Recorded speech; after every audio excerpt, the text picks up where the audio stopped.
What is the first word you think of when I say the word future?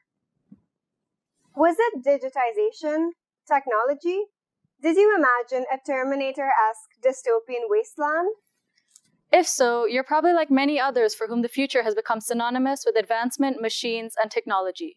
While the conventional future could differ for everyone, I think we can all agree that the future is just a product of the choices we make now. And what if we told you that maybe the future could lie in nature, in the past, in the simple things? Enya and I don't have some wacky invention or genius plan to share with you, but rather we want to share our experiences with you in hopes of redefining and possibly reimagining our future. Ariya and I are just your average IB teenagers. We study, we cry, and unfortunately, we also stress. But there was one journey that changed our entire outlook on our lives and gave us learnings we feel many our age have yet to experience.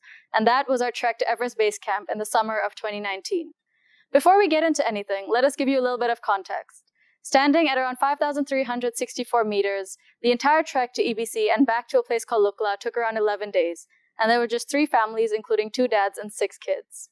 It was far from our first trek together. Ariya and I have traveled around India for the past 8 years with our families, including rock climbing in Mukteshwar to rafting in Rishikesh, and we've had our fair share of 10 fights and late-night talks. But EBC was almost like a dream, something we would have never imagined ourselves doing years ago. This talk is not about the trek, however, as much as we want to show you what happened behind the scenes, but rather everything we took away from it, including the emotions we faced, the raw conversations we had, and the people it helped us become. We often hear the saying, it is not about the destination, but about the journey itself. And it wasn't until our trek to EBC that we fully understood the meaning or even the relevance of this. Through our trek, we truly embodied this sentiment, because the summit or the destination would not have been half as enjoyable without the lessons we learned, the obstacles we combated, and the people we encountered during the journey. The challenges began way before our 11-day trek to EBC began. We started the training process in January, and this continued all the way till June.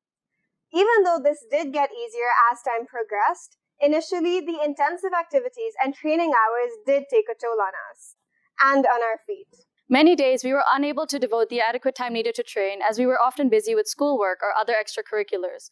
Moreover, trekking, acclimatizing to extreme altitudes, enduring unbearably cold weather, and managing living conditions that were far from comfortable were just some of the practical challenges we faced.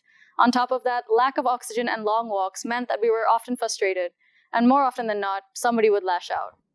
However, we see these obstacles as blessings in disguise. The entire experience was truly grounding. It made us more aware of our privileges, and it made us appreciate what is done for us all the more.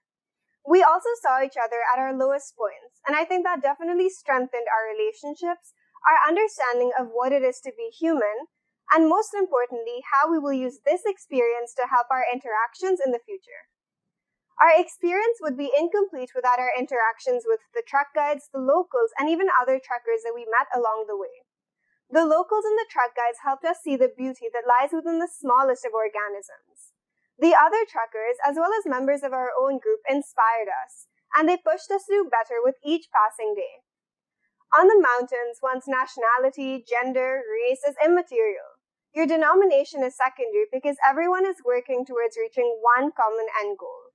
Nowadays, when one thinks of the word travel or holiday, we often equate it to a leisurely vacation where one can unwind or take off time from their routine.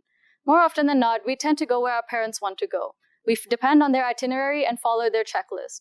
However, with this trip, we took it upon ourselves to mentally and physically train ourselves. We took initiative as we set goals, built each other up, fed off one another's confidence and determination, and finally succeeded in what we set out to do. And I believe that this experience was something that could have only been achieved through teamwork and drive. And here you can see a picture of us training 6 months before the trek. Not only did these treks help us understand our own limits, but they also opened our eyes to the impact of our actions on the world. Before the COVID-19 pandemic, we were making rather irresponsible decisions. We would take the car everywhere, and people would take planes for a single-day trip.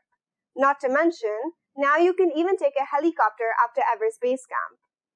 One distinct memory was the day we saw a documentary being filmed on the amount of trash that had gathered on the mountains. Our trek guide would also tell us stories of how that same year there was a record number of casualties on Everest as a result of overcrowding on the mountain. And nowadays, with COVID-19, many countries have imposed quarantines, lockdowns, entry bans, and many other restrictions. And these have made technologies like AR and VR all the more prominent. And it is slowly becoming our ever-present reality. Now you can experience the country and its environment simply by putting on goggles or sitting in a 4D theater. And this could likely affect the way we all travel in the future. And definitely, with less travel, there could be a restoration in the balance of nature. However, we must also think about how countries, and many livelihoods in fact, depend on tourism. This entire trek made us think about what it meant to be a responsible tourist and how we wanted to inspire others to make correct decisions. We're not telling you to dump everything and take a trip to the Himalayas, but rather we want to inspire you to make decisions outside of your comfort zone. The next time you take a trip with your family, don't stay at a hotel, stay somewhere more local. Do your research on the culture and look at making more eco-friendly decisions when abroad. If you can, plan an itinerary or suggest a few places you can go or things you can do. Believe me when I say you will see a change in how you look at the world. And it's these new perspectives that will influence your decisions and ultimately help build a better future for at least yourself, if not the world. As we have said before, this is not some kind of earth-shattering, groundbreaking discovery, nor are we the first teenagers to have summited Everest Base Camp. However, with that said, our experiences are unique and one of a kind. And through these experiences, we are paving a kinder, more responsible, and more respectful future for ourselves.